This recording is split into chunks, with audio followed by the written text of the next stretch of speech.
Welcome. Before we get started, I want to let you know there's two ways to support the channel. First off, you can go to patreon.com/CurtisMcHale, join, support the channel. Secondly, you can go to curtismchale.ca/Skillshare and take my Skillshare course on TickTick. Today what we're going to talk about is this. This is a ProCase iPad Pro case. It's for the 12.9 iPad Pro, and disclaimer, they didn't send it to me for free, although they did offer, but they can't do it in Canada. So I had to pay 99% off, which was, I don't know, like $1. Buckle up, let's look at this keyboard case. First off, this case actually reminds me quite a lot of the TouchType Pro case, which I really liked and reviewed quite a while back. It had some manufacturing defects, so the plastic casing cracked, and it eventually just totally broke on me, and yeah, that's it. So it's gone, but I really liked that case. I thought it was an excellent folio case. This is also a folio case, has a plastic shell that grabs the iPad.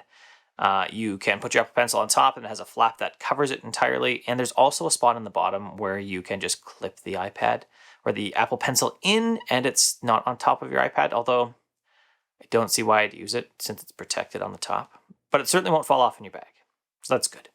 I guess the big selling point of this case is that it comes with a Bluetooth keyboard that works well. We'll talk a little bit more about the keyboard in the future.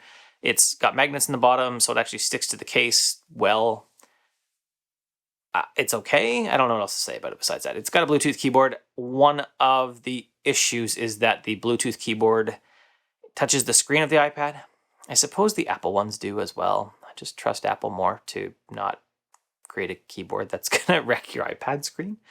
But this keyboard does have like large flat areas at the top and at the bottom for where it's going to contact your screen. So like, it's not like some point contacting your screen. It's got large flat areas, and that's great like any case would. Like if you put a case in a backpack on your iPad and you like put some other stuff against it, some books, some whatever else you've got with you, then it's going to be pressing against your iPad screen no matter what. And the actual shell of this case itself, even without the keyboard, has lots of protection in it. Like if you're going to drop it, it's going to survive pretty well, I think anyways. It's actually, there's no part of your iPad that's actually exposed, really, that doesn't have shell, right? So the speakers are open, but otherwise there's like shell in multiple spots there, and then the actual case sticks out slightly past it. So if you dropped it, I would feel very confident that you have good protection here on it. Now, one thing it doesn't do is it's not a smart case, so there's not magnets in it that make it go to sleep. I can see my iPad on right now inside the case. And that's super lame. So that means that you could just have your iPad stay on if you're one of those weird people like me, especially, that just doesn't have your iPad sleep ever. I've simply found it too annoying too many times, and so I always make sure my iPad turns itself off, or does not turn itself off. I manually have to turn my iPad off. That's what I'm trying to tell you. The case provides 3 viewing angles via little notches in the case, little divots. They're fine. They seem to work every place I would want to view. This case has a bunch going for it as far as protection, as far as utility, but it's clearly not perfect. One thing is the little notches for the viewing angles are friction only. So more than once I've like bumped it and then it's slid on me. And that sucks. I'd actually rather have the Apple Pencil holder underneath taken away and get magnets in there so that it actually magneted to the case just like the keyboard does. Then it would actually stay better. And the other gripe is the keyboard staying in contact with the iPad screen. I said why already. 2 functional things that I don't love. And I gotta admit, actually, I don't love the shell designs anymore. Now that I have a magnetic VESA mount, linked above, linked below, that I built, I prize being able to just pull things off and on, and like sliding in and out of the shell seems like a pain in the butt. I know, totally like lame problem for nerds, but that's the problem I have with it. On the keyboard front, pairing's easy. Hit Function and C, and it pairs just like a Bluetooth keyboard. It's responsive. I didn't notice any lag. It wakes up fine. It's a Bluetooth keyboard. It's got function keys like for your play, pause, media, stuff like that, which is excellent because the Apple ones don't. But I don't get the point of the home key or the search key, right? That opens Spotlight. I would rather have an escape key. Like, you still have Command H, you have Command Space for these other keys. I'd rather have a real escape key, even though I actually remap escape to caps on all my keyboards now. But that started because the iPad keyboards don't have escape keys, because that's super lame. Arrow keys Also terrible. They've got home and end on either side of them, so they're not inverted T. It's just like mispress arrow keys waiting to happen. I hate them. I don't, why? I don't know. I've never used home and end. I wish they weren't on keyboards. At least they shouldn't be like destroying your arrow key functionality. My biggest knock on the keyboard though is actually the entire recessed keys. Because it has these raised flat edges at the top and the bottom, your whole key tray is slightly recessed. Slightly recessed. Yeah, that means that you're like reaching down into the keyboard to do your typing. I specifically found like the bottom row is really hard. I continually missed shift and space and like all the bottom rows of keys, probably the bottom 2 rows. I had to like deliberately press really hard to make it work properly. And that sucked. It just created a lot of mistypes and stuff. Like I didn't want to use the keyboard as much then because I kept having to type it wrong all the time. I had to keep adjusting things and like going back. And then the arrow keys, I'd hit home instead of like left arrow. And it was sucked. It sucked. That's it. Typing experience is subpar. On the battery front, and it lasts fine. It says it lasts 70 hours. I don't know. I just charge things on Fridays. It lasted fine. It's micro USB, which is terrible. Just give us USB-C, please.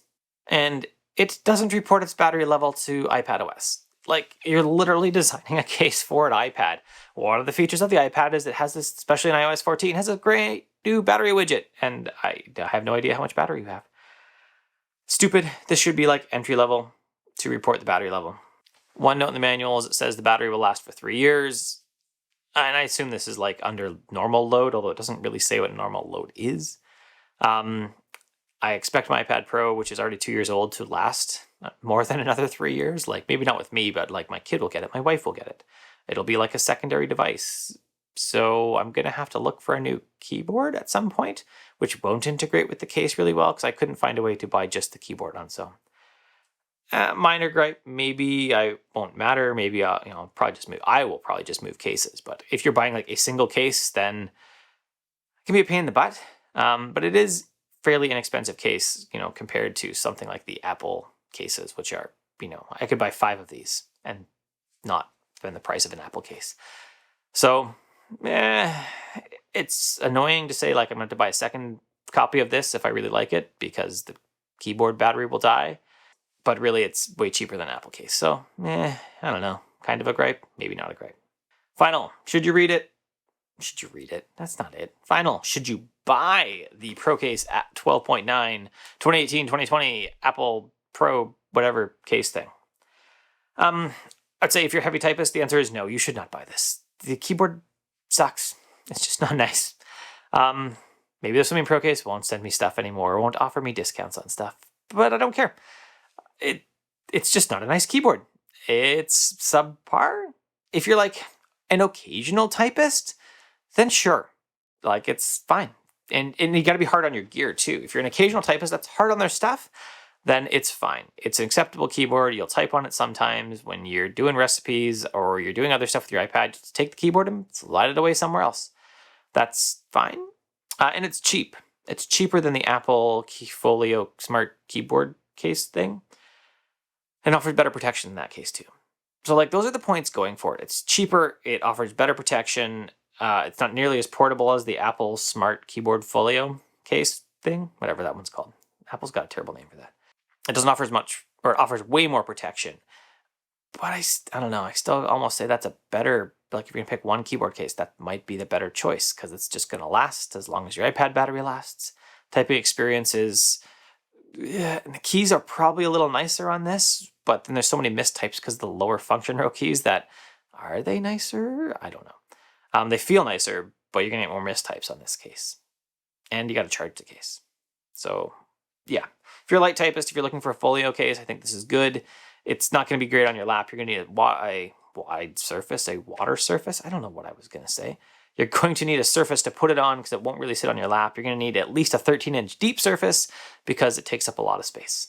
That's it, though. That is the ProCase iPad Pro 12.9 whatever 2018-2020 case. Long name. I do appreciate ProCase sending me this, even though I think the case is only okay. I don't think it's stellar. I could see giving my wife this case. She really likes folio cases, and she doesn't type a ton, so I could see her using it and liking it. It'll depend on the typing experience. If she finds the typing experience fine, then it's great. If she says, boy, this keyboard sucks, then the case is worthless. But then she might just use the Apple Magic keyboard that she already has with this, and then it would just be fine, and she would just ignore the keyboard because the case works totally fine without the keyboard. Still protects your Apple Pencil and still is fairly slim. If you like the video, you can subscribe below. If you love the video, you thumb up. That was backwards. Well, whatever, we're going to run with it. If you want to support the channel, there's two ways you can do it. You can go to patreon.com/CurtisMcHale and support the channel, or you can go to curtismchale.ca/Skillshare, and that'll take you over to Skillshare, and you can do my Tick course. That's it. Have an excellent day and all that jazz.